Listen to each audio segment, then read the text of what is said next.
Assalamualaikum warahmatullahi wabarakatuh. Kali ini saya akan menjelaskan tentang latar belakang munculnya nasionalisme di Indonesia. Yang pertama, perluasan pendidikan. Pemerintah Hindia Belanda menerapkan kebijakan politik etis pada tahun 1901, yaitu dalam bidang irigasi, emigrasi, dan edukasi. Penyelewengan politik etis, yaitu irigasi hanya untuk kepentingan perkebunan Belanda. Yang kedua, emigrasi atau transmigrasi hanya untuk mengirim orang-orang Jawa keluar Jawa guna dijadikan buruh perkebunan dengan upah murah. Yang ketiga, pendidikan hanya sampai tingkat rendah yang bertujuan memenuhi pegawai rendahan. Segi positif yang dirasakan bangsa Indonesia semakin banyak orang Indonesia berpendidikan modern, kemudian mempelopori gerakan pendidikan sosial dan politik. Yang kedua, kegagalan perjuangan di berbagai daerah. Salah satu penyebab kegagalan perjuangan adalah perlawanan yang bersifat kedaerahan. Memasuki abad ke-20, corak perjuangan bangsa Indonesia berubah menuju perjuangan yang bersifat nasional. Paham kebangsaan atau nasionalisme telah tumbuh dan menjelma menjadi sarana perjuangan yang sangat kuat.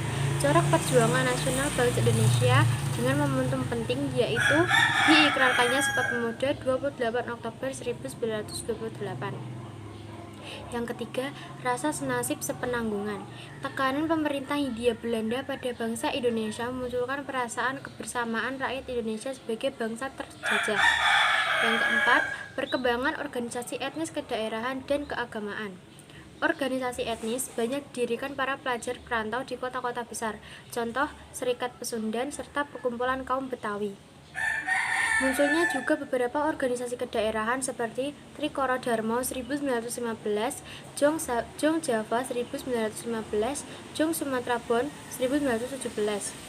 Beberapa organisasi bernapas keagamaan yang muncul pada masa abad ke-20 antara lain Jong Islam Mitten Bon Muda Kristen Jawi, Muhammadiyah, Nahdlatul Ulama, Persis. Kaum wanita juga aktif berperan dalam berbagai organisasi sosial maupun politik. R.A. Kartini adalah putri Bupati Jepara, Jateng yang memperjuangkan emansipasi antara laki-laki dan perempuan. Beliau mendirikan sekolah khusus untuk perempuan. Yang kelima, berkembangnya berbagai paham baru. Paham-paham baru seperti pan-islamisme, nasionalisme, liberalisme, sosialisme, dan demokrasi menjadi salah satu pendorong pergerakan nasional Indonesia. Yang keenam, ada berbagai peristiwa dan pengaruh dari luar negeri, yaitu kemenangan Jepang atas Rusia pada tahun 1905. Pada tahun 1904 sampai 1905 terjadi peperangan Jepang melawan Rusia.